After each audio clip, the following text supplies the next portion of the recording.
Olá, começa agora mais um programa Seu Direito. Hoje o tema é a poluição sonora, quando os sons e ruídos em alto volume provocam danos ao nosso sistema auditivo por estarem acima dos níveis considerados normais. Você vai conhecer a nova lei que acrescenta um capítulo no Código Estadual do Meio Ambiente sobre o tema. Agora, as autoridades do Estado são obrigadas a determinar a fiscalização e a aplicação de penalidades para quem ultrapassa os limites toleráveis pelos nossos ouvidos. Fique com a gente e saiba mais detalhes dessa lei no programa Seu Direito.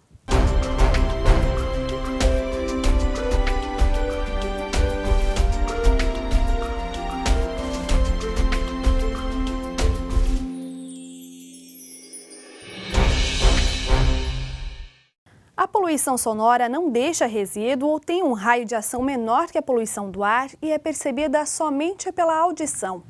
Nem por isso os efeitos desse incômodo podem ser subestimados. Muita gente convive com sons em alta intensidade sem se dar conta de que está exposto a um fenômeno que provoca graves danos à saúde. Pensando nisso, os deputados decidiram incluir um capítulo sobre o tema no Código Estadual do Meio Ambiente. As informações você acompanha na matéria de Maria Helena Sares.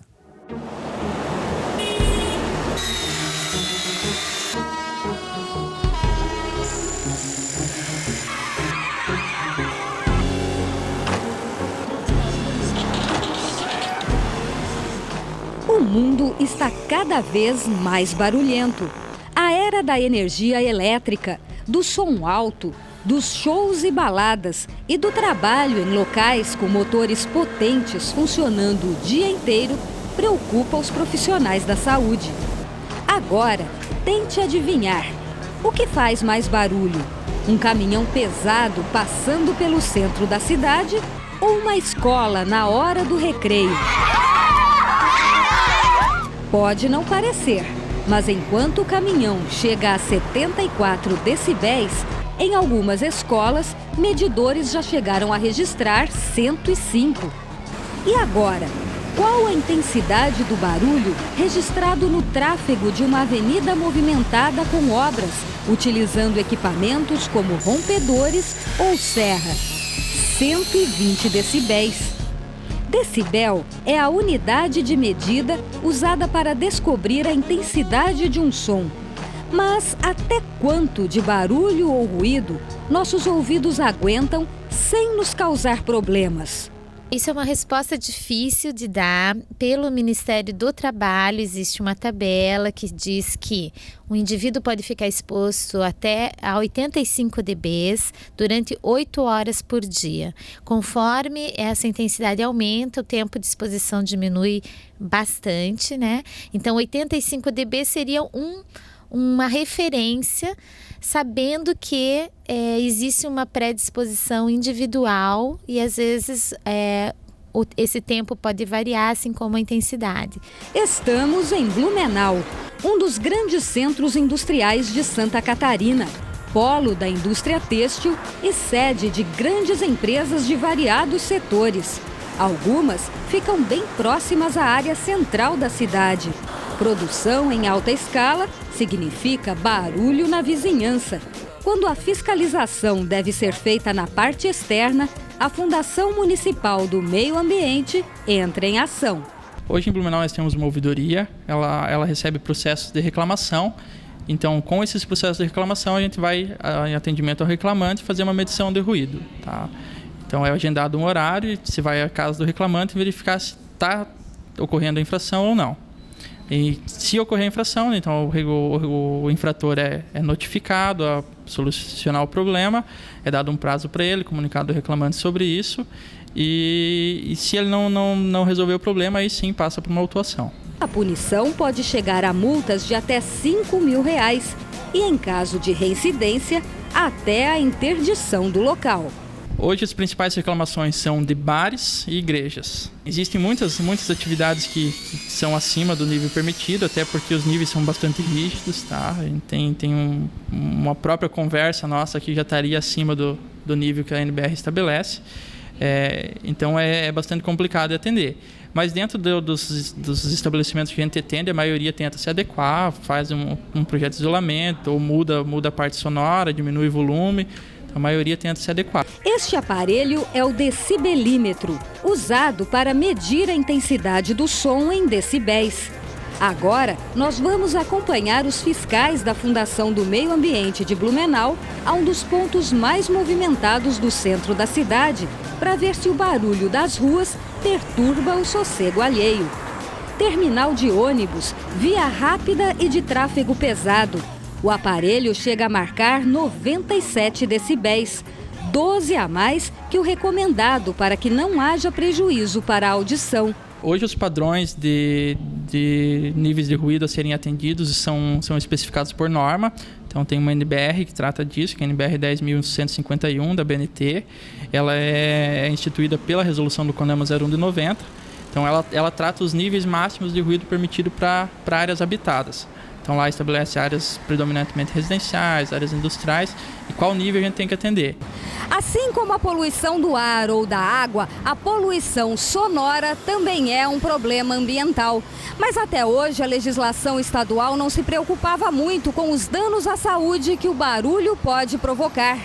Pensando nisso, o deputado Ismael dos Santos decidiu propor uma lei que incluísse um capítulo sobre o tema no Código Estadual do Meio Ambiente.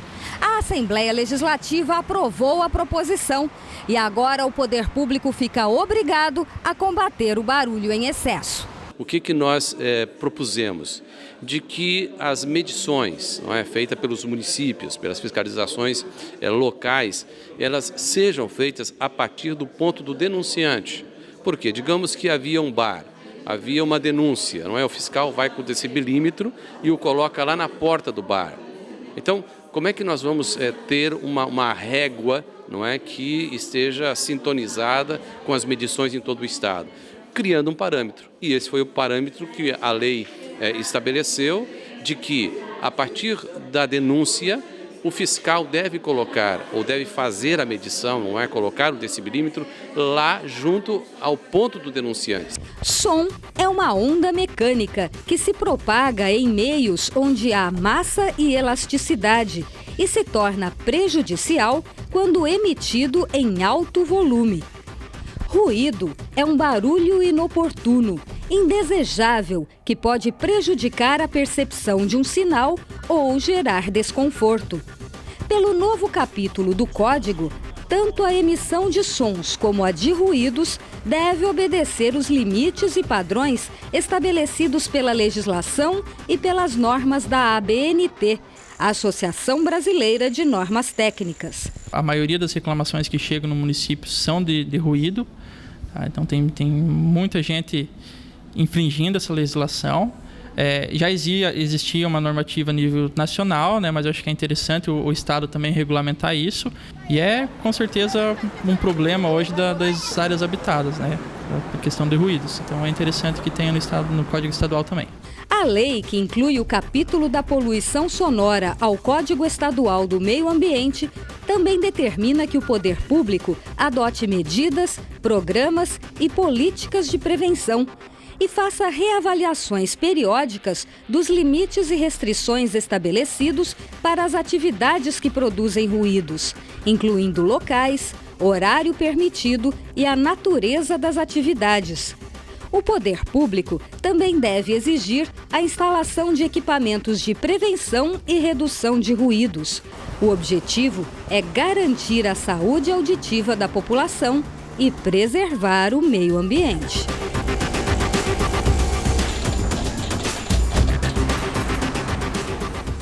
Não saia daí, depois do intervalo você vai acompanhar o trabalho realizado em Itajaí para verificar como anda a saúde auditiva da população. E ainda há entrevista no estúdio com um médico especialista que vai falar sobre os danos provocados à audição pelos sons de alta intensidade. Conheça também as formas de prevenção à surdez provocada pela exposição de sons e ruídos fora dos padrões estabelecidos pela lei. É um instante só e a gente já volta.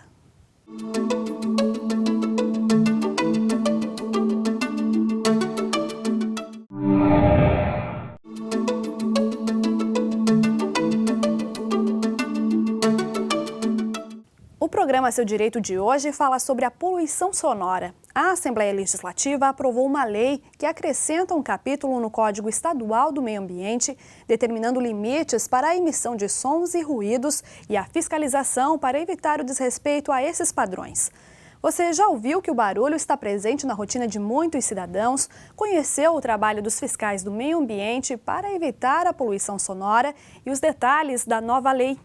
Agora você vai conhecer o trabalho do Serviço de Atenção à Saúde Auditiva, que funciona em Itajaí.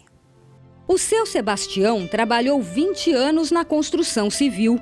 Há 5 anos, já aposentado, começou a desconfiar que a audição não andava muito bem. No teste de audiometria, veio a certeza. Banana. Janela. Você fala comigo e eu sou obrigado a perguntar o que tu disse, né? Quer dizer, se eu não tivesse com o ouvido perfeito, não precisava de eu perguntar, porque eu entendi, né? Então, se eu pergunto, é porque eu não entendi direito. Isso incomoda. É isso que eu acho que incomoda. Ele vem tendo uma diminuição de audição gradativa e que agora chega num grau em que ele tem bastante dificuldade para se comunicar, para conversar com as pessoas. Então aí sim a pessoa se dá conta de que precisa de auxílio, né? Enquanto a perda auditiva está se estabelecendo lentamente, até durante a idade mais jovem, a pessoa às vezes não se dá conta. E agora ele está com uma perda auditiva que é já incapacitante. Quer dizer que pode fazer muito mais que 5 anos que ele está com essa perda. Provavelmente faz muito mais que 5 anos. A idade contribui, mas de acordo com os profissionais que atendem o seu Sebastião, o ambiente profissional também provocou a perda de audição. A gente costuma ver muitas pessoas idosas com perda auditiva, mas é importante saber que não é porque são idosas que tem perda auditiva. Existe o fator idade, né, que é um fator importante, causa um envelhecimento do sistema auditivo, mas isso depende muito das condições de vida que essa pessoa teve. A fonoaudióloga Indiara de Mesquita Fialho é a responsável técnica pelo Serviço de Atenção à Saúde Auditiva que a Univale mantém em Itajaí. O teste que ela fez com o seu Sebastião é a audiometria. O primeiro passo depois que o médico encaminha o paciente para exames de audição. Nós fizemos uma audiometria para saber qual é o limite da audição dele, né? Quais são os sons mais baixos que ele escuta. Então nós produzimos, estimulamos ele com fontes de sons diferentes, sons graves, agudos, e nós vamos diminuindo o som para saber qual é o mínimo que ele escuta. Então, o resultado disso é um audiograma que nos diz exatamente quanto que ele escuta por tipo de som. Aqui trabalham 11 fonoaudiólogos, mas o serviço também conta com médicos, psicólogos e assistentes sociais. Esta equipe multidisciplinar atende pessoas de todas as idades, faz a identificação precoce e diagnósticos de deficiência auditiva. Os profissionais também trabalham na reabilitação, com a confecção de aparelhos auditivos, terapia fonoaudiológica, entre outros atendimentos. Grande parte das pessoas que procuram atendimento aqui tem perda auditiva provocada pela poluição sonora. Normalmente nós atendemos por mês uma média de 1.200 pessoas por dia, depende do dia, então tem dias que tem mais movimento, menos movimento, mas em torno de 30, 50 pessoas.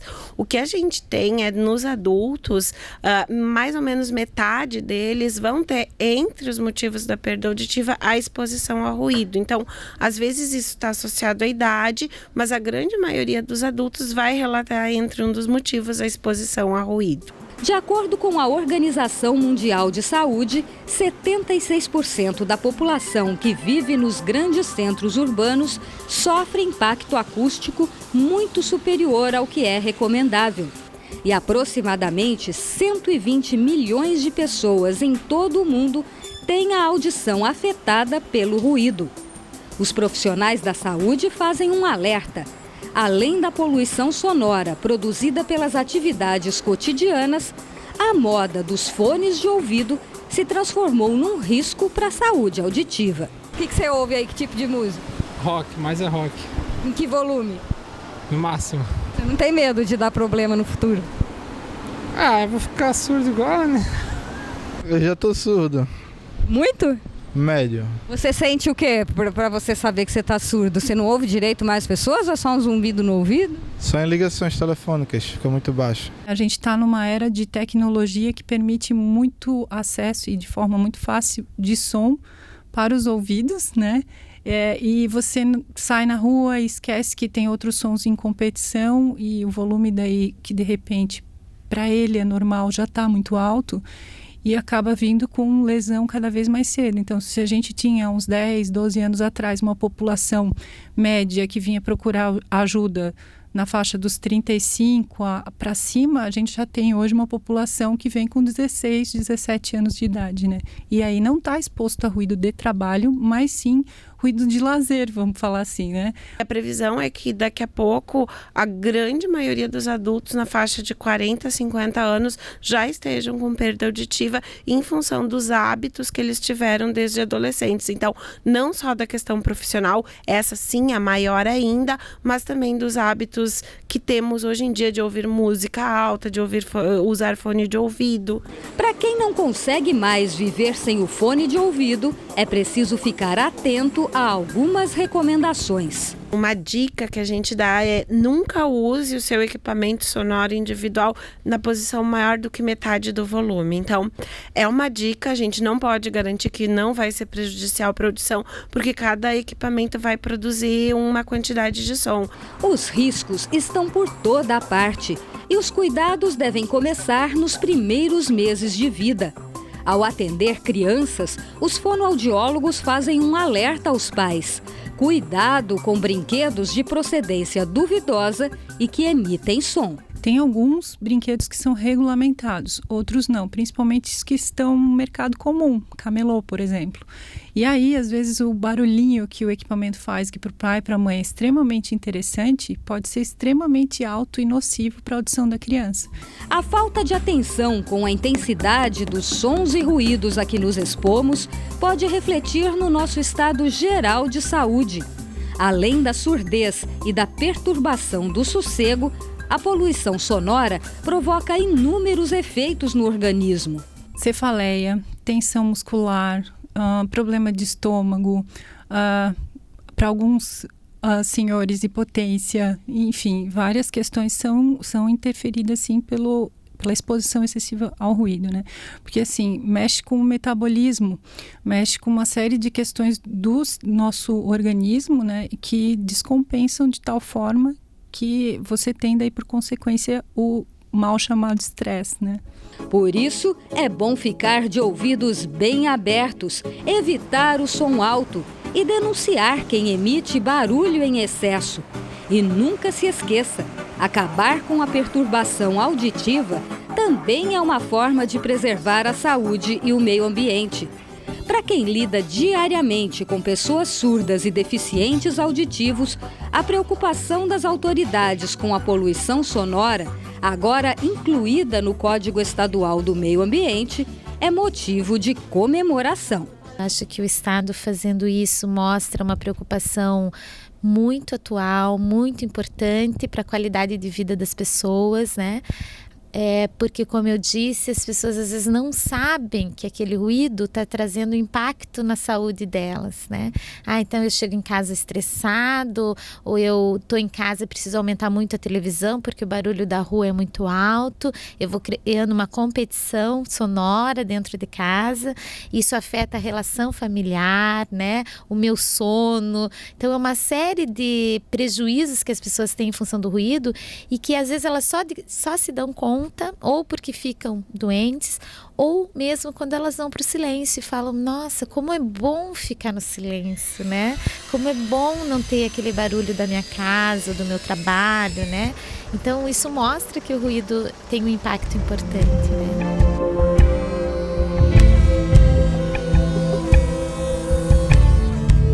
A poluição sonora é considerada a terceira forma de poluição que mais afeta o planeta, sendo considerada inclusive um problema de saúde pública mundial. E para tirar dúvidas sobre os efeitos do barulho em excesso no nosso organismo, nós recebemos no estúdio o médico otorrinolaringologista Eulógio Emílio Martinez Neto, ele que é presidente da Associação Catarinense de Otorrino. Doutor, muito obrigada pela sua participação aqui no nosso programa. Eu que agradeço. Como a gente acompanhou na reportagem, nós vivemos atualmente num mundo barulhento. Os ruídos externos, né, no nosso dia a dia, onde a gente circula, eles já são suficientes para causar algum problema na audição? Eles não só são suficientes para causar problemas na audição, mas 1/3 da surdez do Brasil hoje é causada, a perda auditiva é induzida pelo ruído. 1/3 dos pacientes com surdez tem a sua perda auditiva induzida pelo ruído. No seu consultório, senhor, são frequentes os casos de pessoas com problemas auditivos decorrentes do excesso de barulho, de ruídos que a pessoa... É extremamente frequente e o que é interessante é que normalmente nós pensamos num paciente que trabalha num lugar ruidoso. Mas o que nós notamos hoje em dia? Que pacientes jovens que não trabalham têm perdas auditivas irreversíveis, porque foram induzidas pelo ruído e essas perdas auditivas elas são irreversíveis por conta de aparelhos eletrônicos de fone, com fone alto, por conta de casa noturna, onde não tem uma regulagem precisa do som adequado. Então isso é o que chama atenção. Cada vez pacientes mais novos que nem estão no mercado de trabalho ainda. Existe a perda do trabalhador, aquele trabalhador que tem que seguir estritamente as normas de quem trabalha no ambiente ruidoso. Mas tirando esse pessoal, nós também temos pessoas que não trabalham em ambientes ruidosos e têm a perda auditiva induzida pelo ruído por conta desses aparelhos. E as estatísticas mostram isso, que cada vez mais cedo as pessoas estão apresentando problemas auditivos? Sim, isso é uma coisa que agora está amplamente sendo discutida. Internacionalmente já estão sendo criadas algumas normas até mesmo para que o aparelho não possa chegar num volume lesivo. Então isso é uma coisa que está em debate e vai de confronto assim, a grandes indústrias. Existe um hábito errado de se escutar o aparelho auditivo, o fone, com a intenção de anular o barulho externo. Então o moço ele vai trabalhar de ônibus, o ônibus é barulhento, e ele liga, ele não quer escutar o barulho do ônibus, então ele liga o som dele e vai aumentando, aumentando até a hora que ele escuta só a música dele e não escuta o ônibus. Então o que ele está fazendo? Ele está pondo um volume muito maior do que o do ônibus que já é barulhento. E quando é medida essa intensidade, se soma, por exemplo, o ruído do ônibus ao ruído do fone de ouvido? Como é que é feito esse cálculo? Sim, se soma. Se ele mascarar, se ele passar pelo do ônibus, mesmo assim soma. Falando em cálculos, eu vou colocar uma colocação que é muito importante e é extremamente perigosa. Nós falamos em decibéis, né? A medida para volume do aparelho de som é decibéis. Então, quando nós falamos em decibéis, o que muitas vezes o leigo esquece é que a curva de decibel é uma curva algorítmica, ela é uma curva alta. Então, a variação, ela não é uma variação de 1 mais 1. A diferença, o exemplo que a senhora deu, vamos supor que a gente coloque 2 aparelhos de liquidificador numa cozinha. Eu coloco um aparelho aqui a 80 decibel e coloco o outro do lado a 80 decibel. A soma desses dois dá apenas 83 e dobrou o estímulo. Então a variação de 80 para 90 é enorme. Não é uma variação, estava em 80, vai para 90. Nós sempre pensamos de forma linear. Só que do ponto de vista de estímulo, de pressão sonora, esse pensamento está incorreto, porque é uma curva o gráfico. Então, se eu dobro a fonte, eu só aumento em 3 decibéis. Decibel. E quando eu penso de maneira linear, de 80 para 83 não foi nem em 5%, não mudou em nada. Não, mas mudou, dobrou. É aí que acontece o começo da dificuldade da população entender e a regulagem disso. E como que os médicos trabalham isso com os jovens, com adolescentes? Como o senhor falou, eles estão expostos, né, e gostam e querem estar ouvindo o som mais alto nas próprias baladas. Como trabalhar isso para tentar auxiliar ele nessa questão de conscientização do problema que ele pode estar acarretando para o ouvido, para a audição? O que a senhora falou é uma coisa de toda. A palavra-chave é conscientização. E a conscientização traz consigo a educação. O paciente ele tem que ser educado para fazer algumas coisas. Ninguém faz nada assim danoso por vontade própria, para se machucar, mas ele não sabe, não percebe. E é uma doença insidiosa, ela vai com o tempo que ela vai piorando. Então a primeira coisa, do fone. Qual que é o volume que eu tenho que escutar o fone? Mas eu quero escutar o fone. O volume que eu escute a música, mas eu consigo escutar a conversa de 2 pessoas que não estejam gritando do meu lado. Eu tenho que escutar essa conversa e escutar minha música como uma música de fundo. não uma música que mascara o som. O fone ele é feito para ser utilizado como um som de fundo, vai colocar um tom musical no ambiente que está, mas não é para usar aquilo para tampar o som externo. Essa é a primeira dica, é mais importante de todas. A casa de shows, que é um outro lugar onde as lesões são inúmeras, isso é um problema de questão social.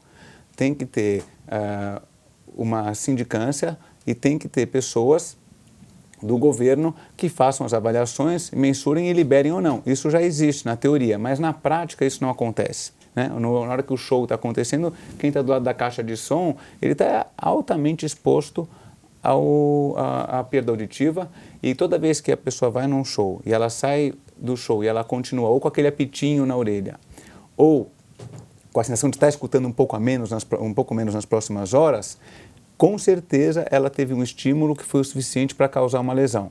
Talvez não tenha causado aquele dia, mas aquele estímulo que mantém aquele apitinho depois do estímulo e que tem aquela sensação de que ficou com um pouquinho de perda auditiva depois do estímulo, aquele estímulo com certeza é o suficiente para causar uma lesão para sempre. E para finalizar, doutor, qual a importância de leis que estimulem a conscientização e a própria fiscalização também desses limites, né, de barulhos, de ruídos, para não prejudicar tanto a população? É de vital importância. E isso nós podemos pensar em termos de perda auditiva ou dos malefícios do ruído, mas até de qualidade de vida. Imagina que toda vez que alguém que é de uma cidade, de uma metrópole, vai para o campo, ele acorda de manhã e já fala, nossa, você acorda, já se sente melhor aqui. Em grande parte, essa sensação é pela falta de ruído externo. O ruído externo, ele é estressante, ele soma-se a vários outros fatores para desencadear diversas outras doenças que nós tenhamos. Então, é importantíssimo que tenha uma regulação e que tenha uma sistematização do volume de cada ambiente. É claro, uma região industrial é maior do que uma região residencial, mas isso tem que ser catalogado e tem que ser averiguado para que não aconteçam discrepâncias assim que possam lesar a população. Com certeza, é muito importante. Tá ok, então, doutor, muito obrigada pela sua participação no nosso programa.